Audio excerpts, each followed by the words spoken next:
2. 부자와 가난뱅이. 유격근거지가 우리의 집이고 보금자리인 것은 틀림없었으나 나는 사실상 거기에만 있은 것은 아니었다. 군대가 울타리 속에만 갇혀있는 것은 전설상으로 자묘를 가져오는 길이었다. 인인들이 주는 밥을 축내면서 서왕청 고란을 빈둥빈둥 돌아다니는 것은 우리의 배짱에도 맞지 않았다. 멀쩡한 자기 편 사람들을 민생단으로 몰아죽이는 좌경분자들과 민족 배타주의자들의 처사도 혐오감을 자아내었다. 나는 짬만 있으면 군대를 데리고 적구로 나갔다. 반유격구를 꾸려놓은 다음에는 더 자주 나가 돌아다녔다. 군대가 적구로 나가는 데 대해서는 인민들도 좋아하였다. 적구 활동을 해야 쌀도 생기고 천도 생긴다는 것을 잘 알고 있었기 때문이었다. 적들이 아무리 공산주의가 나쁘다고 선전하여도 우리가 하룻밤 자고 가면 다 허사가 되었다.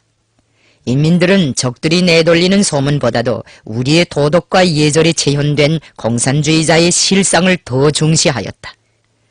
적구 생활의 재미를 본 다음부터는 대원들이 모두 나를 따라다니겠다고 하였다. 내가 데리고 다니던 부대는 어중대였다.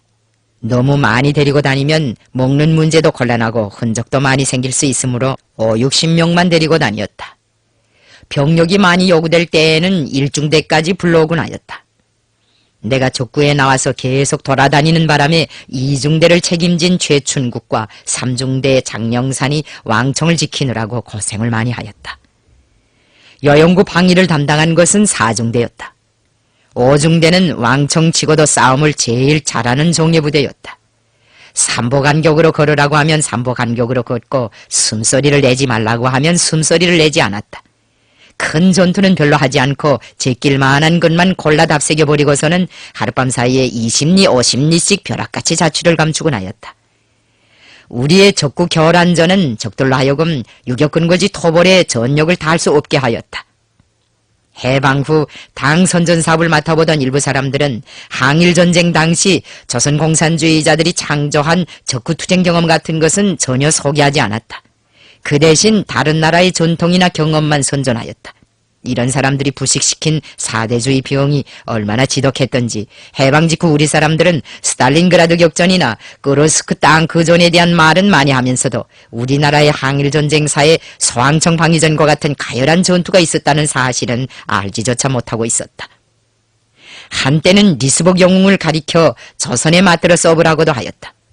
조국해방전쟁 당시까지만 하여도 우리 인민들은 세계에서 맨 처음으로 화구를 막은 영웅이 소련에 맞들어 써보라고만 생각하였지 자기 나라의 항일 선열들 중에 그보다 먼저 화구를 막은 김진이란 투사가 있었다는 사실은 모르고 있었다. 우리가 해방 직후 혁명전통 계약만 잘하여도 후퇴식이 많은 사람들이 죽지 않고 살아날 수 있었을 것이다. 대여섯 명씩 15 내지 20명씩 소부대를 조직해가지고 도끼나 하나씩 차고 쌀이나 한두 말씩 걷어매고 이산저산으로 왔다 갔다 하면서 총이나 몇 방씩 갈기고 삐라나 몇 장씩 붙이고 산에 들어가면 한두 달쯤은 얼마든지 견딜 수 있었는데 우리가 사전에 이런 교양을 많이 못하다 보니 입지 않을 피해도 더 입었다. 내가 족구 활동을 제일 많이 하며 돌아다닌 것은 두만강 연안의 농촌 부락들이었다. 어느 해인가 기차를 타고 두만강 유역을 지나가면서 건너다 보니 옛 모습과 조금도 다름없는 산과 골짜기들을 알아볼 수 있었다. 등하불명이라는 말도 있지만 저게 코 밑에 바싹 붙어있는 것이 나쁘지 않았다. 우리 부대는 심지어 도문 뒷산에까지 나와 있었다. 거기에 와서는 모두 사복을 입고 지냈다. 세 봉우리에 보초를 각각 한 명씩 세우고는 수림 속에 들어앉아 잠도 자고 책도 보면서 여유작작한 생활을 하였다. 그래도 적들은 자기네 코앞에 유격대가 와 있는 것을 몰랐다. 우리가 두만강 연안의 도문과 양수천자 일대에 나와서 적구 활동을 한 것은 1933년과 1934년 두 해 여름이었다. 오이성과의 담판을 치르고 왕청에 돌아와 양수천자 부근에서 군중 정치 공작을 할 때 나는 지부가 있을 만한 곳을 물색하기 위하여 도문지방의 대원들도 파견하고 그거장 토착민들과 담화도 해보았다. 그들은 대체로 송동산, 북고려령, 조모정자 세 지점을 이상적인 후보지라고 하였다. 그런데 이 지점들은 지휘부의 안전을 보장하는 데서는 좋은 점을 가지고 있었지만 우리의 진출 목적을 실현하는 데서는 적합하지 않은 거장들이었다. 나는 어째서인지 전에 언성으로 드나들 때 평양의 모란봉과 비슷하다는 생각이 들어 자꾸만 돌아보던 더문 뒷산으로 마음이 끌렸다. 지도를 꺼내놓고 보니 우리의 진출 목적에도 딱 들어맞는 것이었다. 걸작이가 여러 갈래이고 숲이 우거져서 여름 한철 초막이나 치고 지내기에는 아주 좋은 곳이었다.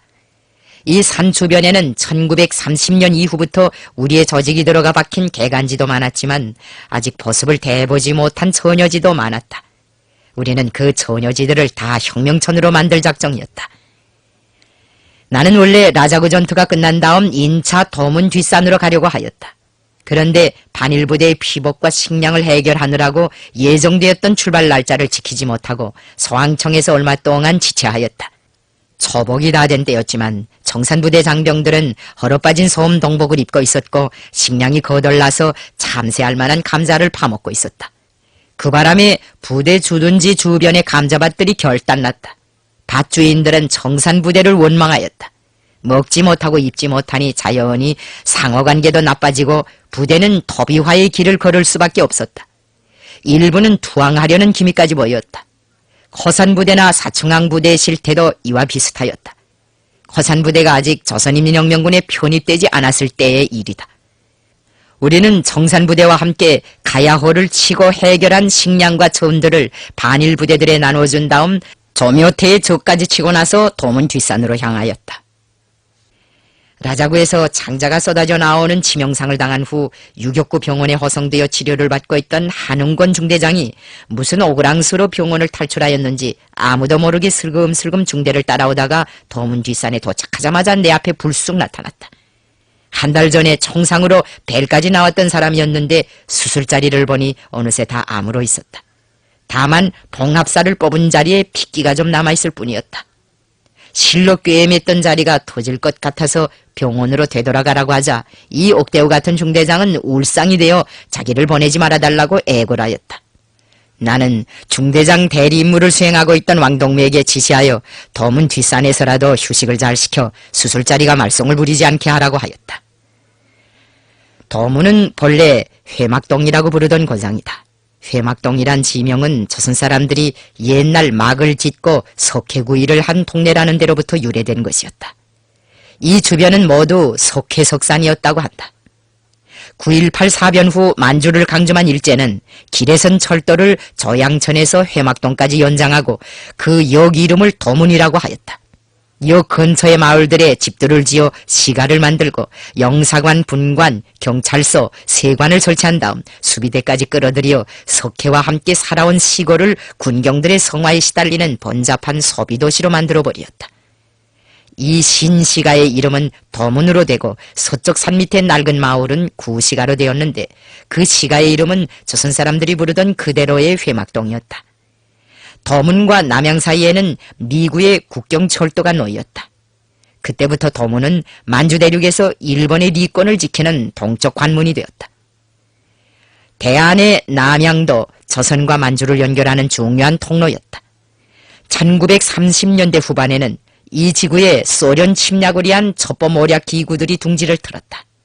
이처럼 도문은 군사정치적으로 중시되는 것이었다.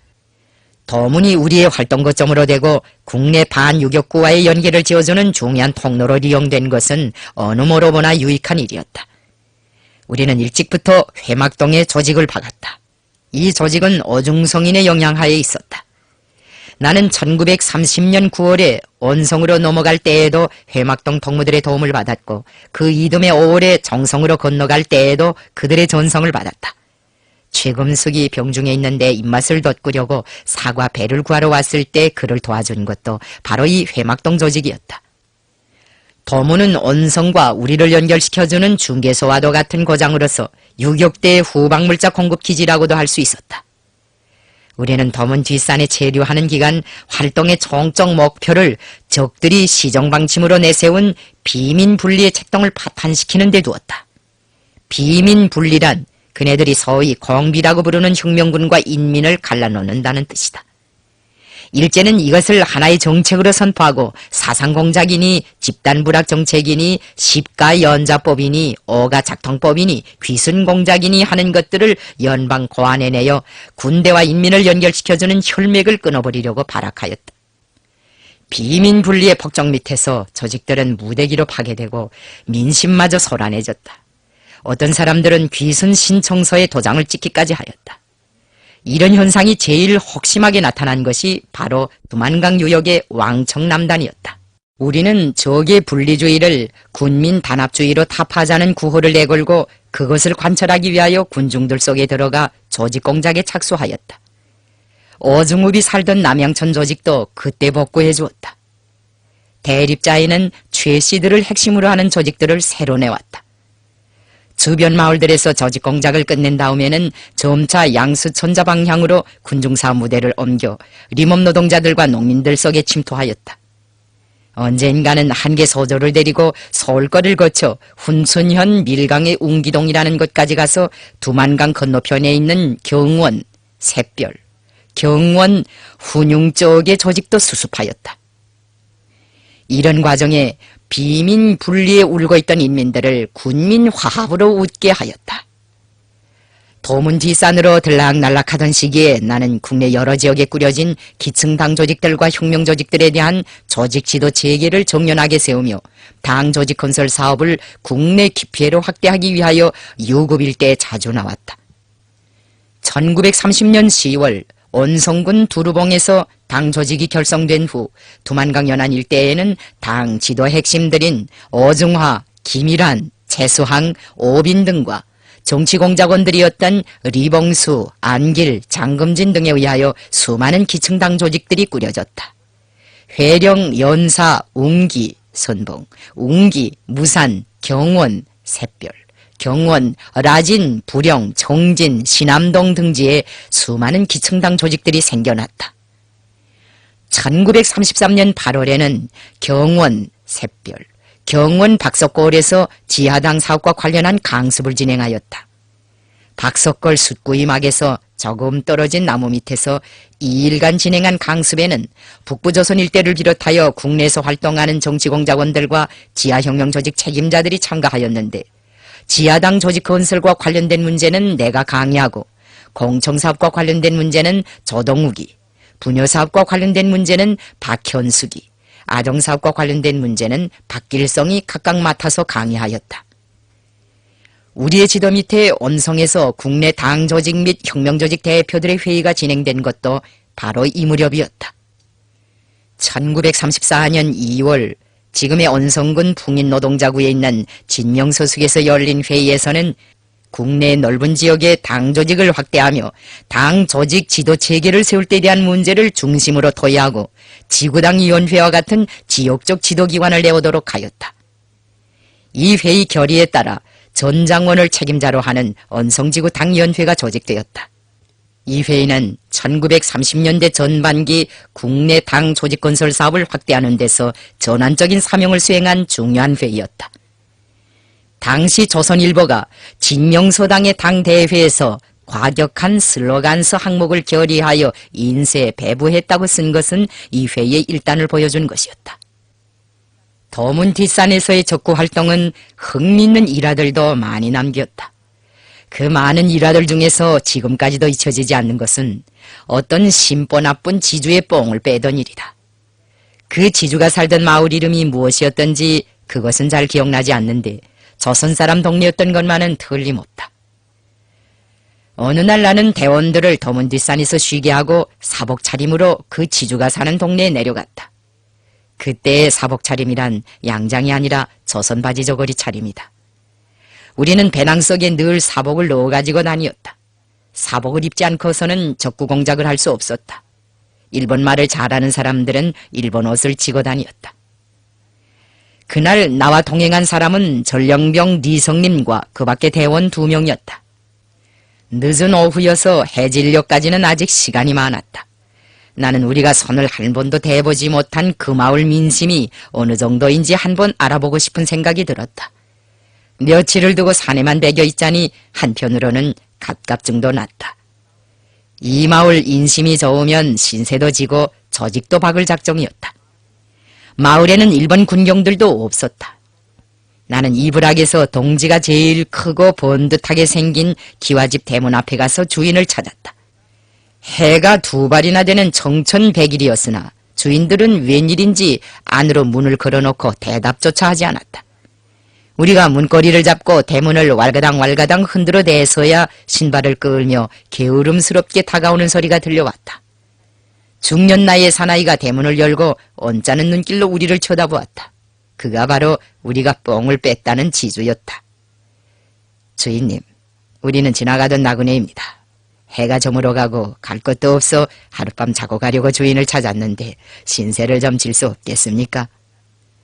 나는 예절을 차려 깍듯이 찾아온 사유를 말했다. 주인은 정신 빠진 놈들이라고 하면서 다짜고짜 욕지거리부터 앞세웠다. 도덕도 없는 심통이 사나운 지주였다. 아니, 여기서 한 오리 가면 여관이 있는데 하필이면 왜 여염가에 찾아오는 거야? 여기가 뭐 동네집 방앗간인 줄 알아?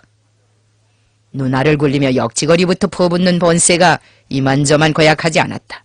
상대가 2마디 안팎에 우리를 미친놈들이라고 하면서 지나가는 거렁뱅이처럼 박대하기 때문에 나는 슬그머니 부하가 동하였다. 그렇지만 꾹 참고 태연하게 또 말을 꺼냈다.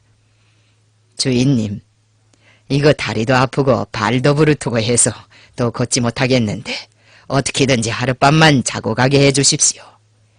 지주는 입에 거품을 물고 벌컥 짜증을 냈다. 아니, 여간이 물지 않다는데 왜 그 말이처럼 자꾸 달라붙는 거야? 저른 날 장에도 보이지 않던 것들이. 그러자 내 뒤에 섰던 전령병이 나를 대신하여 간청하였다. 주인님, 여관집에 들고 싶어도 돈이 없습니다. 마음을 곱게 쓰면 북두칠성도 굽어본다는데 한턱 내는 셈 치고. 전령병이 말을 채 끝내기도 전에 지주는 그럼 우리 보고 돈을 내란 말이야? 쥐똥 같은 소리! 하면서 침을 탁 뱉었다. 그리고는 왈카닥 대문을 닫고 안으로 들어가 버리고 말았다. 혁명을 10년 가까이 해오는 동안 나는 그런 대접을 처음 받아보았다. 우리가 지하활동을 하느라고 많이 다니던 중부 만주 지방에도 부자들이 많았지만 이 지주와 같이 야박하게 구는 사람들은 없었다. 전령병 리성님은 분을 참지 못하고 풀럭풀럭하였다. 자기네 대장이 사람 같지 않은 촌지주한테서 그런 괄시를 당하리라고는 상상도 하지 못했던 모양이었다. 그는 분한 나머지 저 따위 돼지보다 못한 인간들은 살 자격조차 없으니 쏘아 제끼자고 하였다. 쏘아 제끼지 못하면 그놈이 귓구멍에 대고 공포라도 한 방 놓아 기절에 자빠지게 하자고 하였다. 나도 역시 전령병처럼 분노를 다잡을 수 없었다. 이 방에서는 동족들끼리 더 친밀해지는 법이다. 고국에서 살 때 개와 고양이처럼 지내던 사람들도 이국에서 만나면 서로 손을 잡고 정을 나누는 것이 인간의 본도이다. 하지만 우리를 정신 빠진 놈들이라고 모욕한 그 지주한테는 도대체 인정이라는 것이 깨알만치도 없었다. 나라가 망했다고 인정마저 더러워질 수 없지 않는가. 같은 불행을 당한 사람들끼리는 서로 동정하는 것이 인생 리치라고 우리 조상들은 동병상련이라는 성구까지 만들어내었다. 조선민족만큼 정에 잘 웃고 잘 우는 그런 민족이 세상에 또 어디 있겠는가. 그러기에 옛사람들도 귀신은 경에 막히고 사람은 인정에 막힌다고 하지 않았던가. 손님을 환대하는 것은 조선사람의 장점이다. 쫓지 않고 재워주는 것이 조상대대로 내려오는 우리민의 봉석이고 인심이다. 비록 남의 묘를 봐주고 살아가는 산당지기의 가문이었으나 우리 집에서는 손님을 소홀히 대하지 않았다. 쌀이 없으면 죽솥에 맹물을 한 바가지 더 부어서라도 끼니를 마련하였다. 그럴 때마다 나의 어머니와 삼촌어머니한테는 거죽에 뜬 몰건 물이 차려지곤 하였다. 설사 한 끼나 2끼를 굶는 한이 있어도 우리 집안 여성들은 절대로 시집 타발, 신세 타발을 하지 않았다. 이것이 어린 시절부터 내 눈에 새겨진 조선민족의 참모습이고 참 표상이었다. 괴춤에 동전 한 푼 없는 장돌뱅이도 마음만 먹으면 조선 팔도를 무전여행으로 죄다 편욕할 수 있는 것이 저 아득한 삼국시대에서부터 전해 내려온 우리나라의 관례였다. 그래서 단 한 번이라도 조선의 여염집에서 손님 대접을 받아본 외국인들은 우리나라를 가리켜 동방예의지국이라고 격찬하였다. 그런데 저 야비한 지주놈의 몸에서는 조선 사람의 피가 흐르지 않고 있단 말인가. 어쩌면 인간에 대해 저렇게도 냉랭할 수 있는가. 그 지주는 우선 도덕적으로 볼 때 무례한이었다.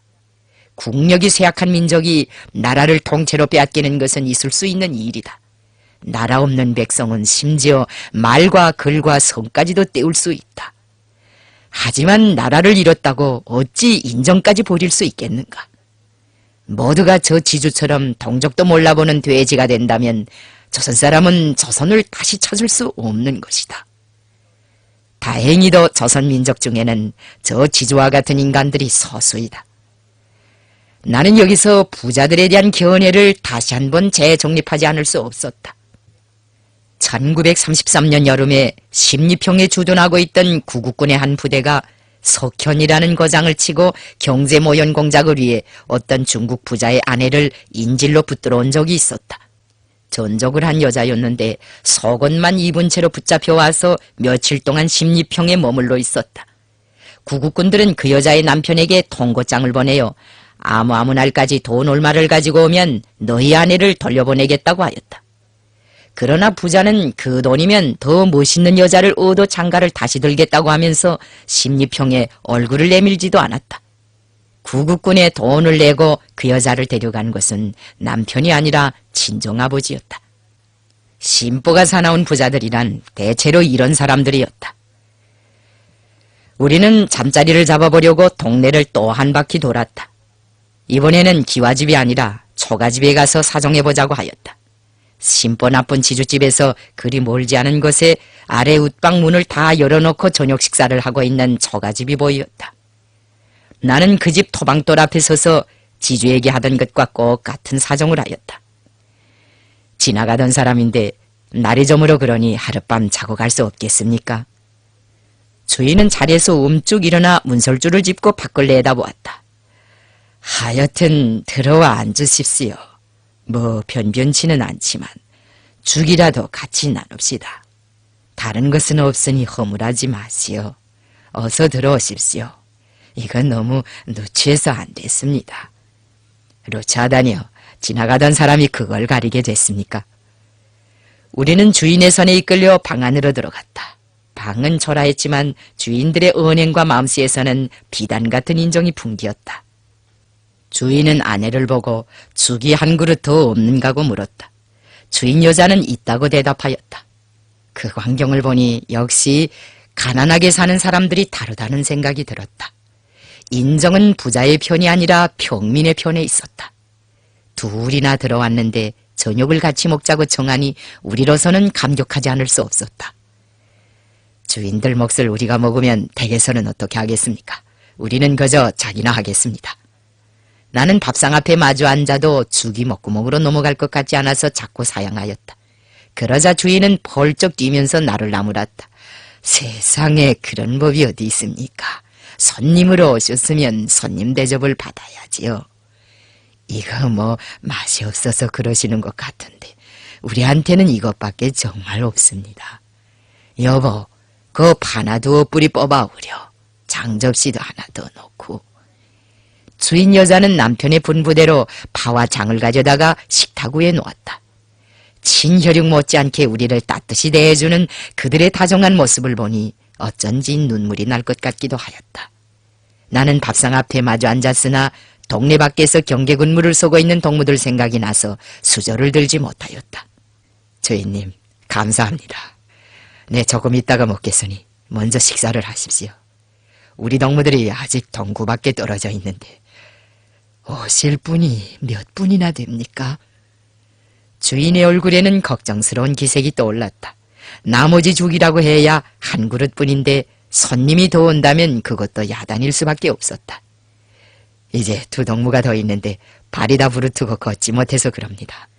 그런데 주인님, 이 근처 어디에 여관이 있다는데 그게 정말입니까? 있지요. 한 7리쯤이나 될까요? 7리면 10리나 같은데 어떻게 상한 발을 끌고 10리까지 가겠습니까? 내일 아침에 가실 셈치고 다른 것은 없지만 죽이라도 같이 나누고 어서 주무십시오. 밖에 있는 분들도 데려오시고요. 나는 집주인에게 지주의 사람 됨됨이 어떤가고 물었다. 주인은 지주를 한마디로 인색하고 심술사나운 사람이라고 하였다. 마을 사람들과는 등을 돌려대고 살면서도 경찰이나 관리 나부랭이들하고는 어지간히 친교가 깊다고 덧붙이었다. 며칠 전에 조선에서 친척 방문을 왔던 한 청년이 아무런 이유도 없이 경찰서에 끌려가 취조를 받고 반주검이 되어 고향으로 돌아간 일이 있는데 그것도 지주의 작간이 아닌지 모르겠다고 하였다. 이러는 사이에 날이 저물었다.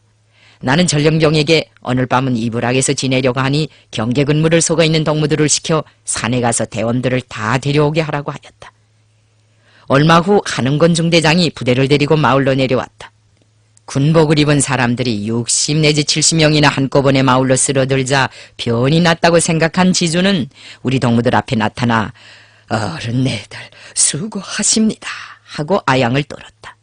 그리고는 유격대원들을 자기 집에 모시겠다고 수선을 피웠다. 사람이 저렇게 두 가지 낯가죽을 쓰고 이랬다 저랬다 해서야 불편해서 어떻게 살아갈까 하는 생각이 들 지경이었다. 속내를 모르는 한흥권은 포구나 감동되어 대장동지, 저 지주는 소왕청에 있던 장지주나 더문지주처럼 싹싹합니다 하고 지주를 칭찬하였다. 장지주란 유격대 원어를 잘하다가 소비에트 정부의 추방령을 받고 대두천 쪽으로 내려간 사람이었고, 더문지주란 반일 부대들이 피복 문제를 풀지 못해 고생하고 있을 때 우리의 요구에 따라 500여 벌의 군복을 만들 수 있는 천과 소음을 비롯한 여러 가지 후방 물자들을 해결해준 양심적인 지주였다. 우리는 그 천으로 소왕청 지방에 있는 반일 부대들의 옷을 다 해입히었다. 더문지주는 친척들을 만나보려고 십리평에 정정 드나들었다. 그런 내막을 어떻게 알아냈던지 우리 동무들이 한 번은 경제모연 공작을 하려고 지주를 옥류하였다. 그런데 우리가 적구 활동을 하고 돌아올 때 지도부의 동무들이 방법이 글렀다고 하면서 그를 놓아주었다. 나는 대원들을 시켜 유격구 밖으로 달아나는 지주를 다시 데려오게 한 다음 그에게 반일부대의 피복 사정을 툭 털어놓고 호소하였다. 지주는 유격대 여우구를 들어주기로 약속하고 집으로 돌아갔다. 그 후 그는 약속을 지켰다. 나는 우리가 방금 전에 동네에 내려와서 당한 일을 한흥권에게 대충 말해주었다. 중대장 동무, 그놈의 가살에 속지 마오. 그놈은 지나가는 나그네한테 문도 열어주지 않는 나쁜 놈이오. 한흥권은 내 말을 다 듣고 나서 어이가 없는 듯 허허하고 웃었다. 그러더니 주먹을 틀어쥐고 분개해서 말하는 것이었다. 듣고 보니 아주 고약한 놈이구만요. 저런 놈은 용서하지 말아야 합니다. 까짓것 재판을 열고 쏴제킵시다. 나는 흥분을 참지 못하고 우들렁거리는 한흥권에게 손을 저어 보였다. 그만둬. 그까지 지주나 한 명 쏴제껴선 뭘하겠어. 공연히 세상만 소란해지겠는데. 차라리 조선 사람의 양심을 지키라고 따끔하게 일러주는 게 낫지. 그러면 우리가 가서 지주놈의 뽕을 빼고 오겠습니다. 저 따위 개벼룩 같은 놈을 그냥 놔둘 수 없지 않습니까? 그러나 토비들처럼 행세해서는 안 되겠어. 나는 한흥권이 도수가 넘는 행동을 할 것 같아서 미리 침을 놓았다. 한흥권이 자기 집에 나타나자 약삭 빠른 지주는 턱 밑에 타가들어 대장이 누구인가고 물었다. 대장과 그 밖에 지휘관 몇 사람만 치르고 나머지는 어차피 다른 집들의 분숙을 할 터이니 자기는 상관하지 않겠다는 속심이었다. 박정한 인간이니 계산도 매우 빨랐다. 한흥권은 자기를 대장이라고 소개한 다음 넌지시 이렇게 말했다. 이 집이 괜찮게 사는 것 같습니다. 한 더 달 퍼먹고 가도 끔쩍 안 할 것 같은데요. 2달까지는 모르겠습니다만 며칠은 괜찮을 것 같습니다. 지주는 유격대가 자기 집에 정말 2달쯤 있을 것만 같아서 얼굴색이 새파랗게 질렸다. 지주가 뭐라건 말건 하는 거는 그냥 시치미를 뻑 따고 상대방이 경풍을 일으킬 아찔아찔한 소리만 하였다. 주인님, 우리 부하들이 몇 달째 고기를 입에 넣어보지 못했는데 집에 돼지가 몇 마리나 있습니까? 다른 집들은 몰라도 이 집에서만은 쌀을 한 100가마니쯤 쌓아놓고 먹겠지요? 우한 100가마니라니요. 우림도 없습니다. 다른 집들도 죽을 써먹으면서 궁상을 떨지만 쌀은 다 있습니다. 쌀이 있거나 말거나 당신이 한턱 내야겠어. 당신은 부자인데 그쯤한 걸 가지고 뭘 부들부들 떨면서 그러? 당신도 조선 사람의 양심을 가졌으면 나라를 독립시키는데 한몫 해야 할 게 아니오. 그래, 당신과 같은 사람의 신세를 지지 않고 농량이 없어 게을게라는 가난뱅이들의 쌀떡을 퍼먹으라는 거요? 농량마저 없으면 농사를 어떻게 짓는단 말이오. 지주는 한웅건의 엄포에 기가 눌려서 돼지도 잡고 쌀도 버주었다. 다른 집들의 숙소를 정한 대원들도 그 집 식량은 다치지 않고 지주의 쌀을 받아다가 밥을 지어 먹었다. 그 사람이 우리를 사람답게 대해 주었더라면 이런 봉변을 당하지 않았을 것이다. 한웅건은 이렇게 지주를 뻥 빼놓은 다음 나의 잠자리를 생각하여 그 집에서 돗자리와 이불까지 가지고 돌아왔다.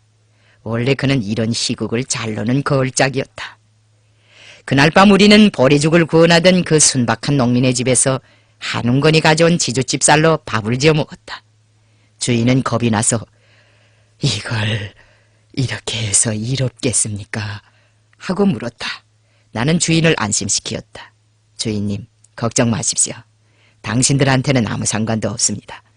당신네야 밥가마를 빌려준 것밖에 없는데 뭘 그러십니까? 훗날 지주놈이 걸거들면 유격대가 한 일이니 모르겠다고 하십시오. 유격대라면 우리도 마음을 넣겠습니다. 이 미물들이 유격대 어른들도 몰라보았습니다. 그려. 주인 내외는 정말 우리가 어떤 사람들인지 알 수 없었다. 그저 조선 사람의 순박한 예절로서 죽이면 죽, 된장이면 된장을 잊는 것 많지 같이 먹자고 권하였던 것이다. 그러나 지주에게는 이런 예절도 없었다. 아마 일본 순사들이 대문 앞에 나타났더라면 방석위에 모시고 알랑거렸을 것이다. 부자와 평민의 차이란 이런 것이었다. 부자들이라고 하여 인정이 있고 애국심이 있는 사람이 전혀 없는 것은 아니었다. 장우라의 아버지 장만정은 대지주였지만 인망이 높고 애국심이 강한 사람이었다. 내가 백가부와 같은 부자를 훌륭한 여자라고 평가하는 이유도 그가 민족의 계몽과 발전을 위해서 금전을 아끼지 않은 인덕이 높은 애국자라는 데 있다. 그래서 후세 사람들도 그의 이름을 백선행이라고 하였다. 그러나 대부분의 부자들은 우리가 만난 그 지주처럼 인색하고 몰인정하였다. 쌀떡에서 인심난다는 말은 물론 세상 리치에 닿는 말이다. 하지만 그것도 어느 경우에나 다 들어맞는 말이라고 할 수 없다. 우리에게 보리죽을 권하던 그 농민이 쌀떡이 높아서 그런 인정을 베풀었겠는가. 말이 났으니 말이지. 그 집 쌀떡에는 아무것도 없었다. 그저 붓바심한 보리가 한 자루 정도 운목에 놓여 있었을 뿐이었다. 돈주머니가 크고 재물이 많아도 인덕이 없으면 세상에 버림을 받는다. 오막살이에서 살아도 인덕이 높으면 많은 이웃을 가지게 되고 무사람의 존경을 받는 도덕적인 부자가 된다. 인간의 우열을 가르는 척도를 도덕이라고 할 때 우리를 대문 앞에서 쫓아버린 그 지주는 도덕적으로 사람 대접을 받지 못하는 가련한 가난뱅이라고 할 수 있다. 참다운 인정은 거대 광실이 아니라 평민들이 사는 오두막에 있었다. 리봉스 부부는 전에 마창에서 일할 때 발진 티부스에 걸린 일이 있다. 리봉스의 부인 안순아는 자기 남편이 원장으로 사업하는 병원에 있었는데 굶어 죽은 아이를 파묻으려고 밖으로 기어나가 가둑나무 잎을 덮어주었다. 리봉수는 자기도 아들처럼 인차 죽게 될 것이라는 예감이 드는 순간 혁명동지들이 며칠 전에 가져다 준 새 옷을 벗어놓고 다음과 같은 유서를 써서 그 위에 포개놓았다. 이 옷은 얼마 입지 않은 것이니 유서를 발견하는 동지는 나를 대신하여 입으십시오. 이것이 바로 그 지주와는 대비조차 할 수 없는 혁명가들의 인정세계였다. 리봉수는 기적적으로 살아서 혁명을 계속하였다. 그가 남긴 유서는 그의 인간성을 보여주는 증거문건으로 남아 사람들을 감동시키었다. 이것은 공산주의자들만이 창조할 수 있는 고상하고 뜨거운 인정세계였다. 도문 뒷산에 있다가 유격구로 돌아간 다음 우리는 군대들을 모여놓고 그 마을에서 당한 일을 그대로 이야기해 주었다. 이걸 보라. 계급적 본성이다. 어려운 사람은 죽이라도 같이 먹자고 하는데 잘 사는 지조는 죽은 거사하고 문전에서 쫓아버린다. 나쁜 놈이 아닌가. 이런 놈들의 꼴을 보지 않기 위해서라도 우리는 착취사회를 청산해야 한다. 그 이야기가 훌륭한 계급개양 자료로 되었다.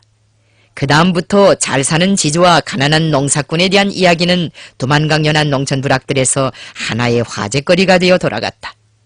그 소문을 들은 인민들은 한결같이 지주를 몹쓸 놈이라고 욕하였고 농사꾼을 인정머리가 있는 사람이라고 칭찬하였다. 우리 사복대들이 부락 근처에 가면 청년들이 찾아와서 누구네 집은 잘 살고 누구네 집에는 미내소가 있다고 다 귀띔해 주었다. 그 당시 농촌에서는 미내소들을 가져다가 길렀다.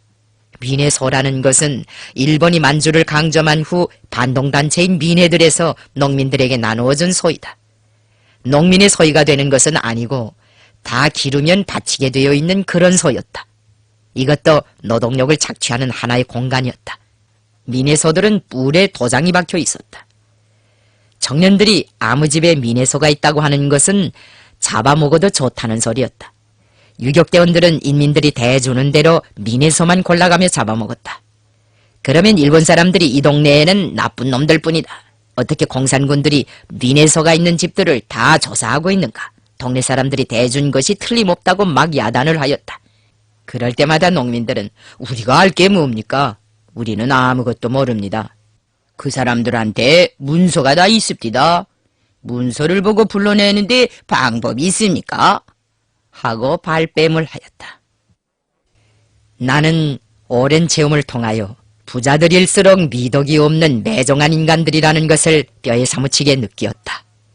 선과 도덕과 등을 진 부 그 자체는 미덕을 낳는 셈이 아니라 미덕을 매장하는 함정이었다. 두만강가의 그 지주가 내 가슴에 단단히 못을 박아 놓았다. 그 사람 때문에 그 마을에 대한 인상이 퍼구나 흐려졌다. 나는 그 사건까지 겪고 나서 장차 나라가 독립되면 지주 자본가들이 거들먹거리는 폐륜패독의 낡은 사회를 청산해버리고 만 사람이 빈부의 차이가 없이 한 가정처럼 화목하게 살아가는 아름답고 건전한 사회를 세우려고 더 굳게 결심하였다. 우리는 지금 모든 근로자들을 부자로 만들기 위해 힘쓰고 있다. 남의 피땀으로 호의호식하는 그런 부자가 아니라 자기의 노동으로 사회의 부를 끊임없이 창조해 나가는 성실하고 근면하고 물질적으로 풍족하면서도 인덕이 후한 도덕적인 부자들을 만들자는 것이다. 금전이 만능의 수단으로 되어 있는 자본사회를 우리는 용납할 수 없다. 모든 사람들이 꼭 같은 물질과 도덕의 부를 향유하는 시대가 도래할 때 인류를 더럽히는 사회악은 깨끗이 근절될 것이다.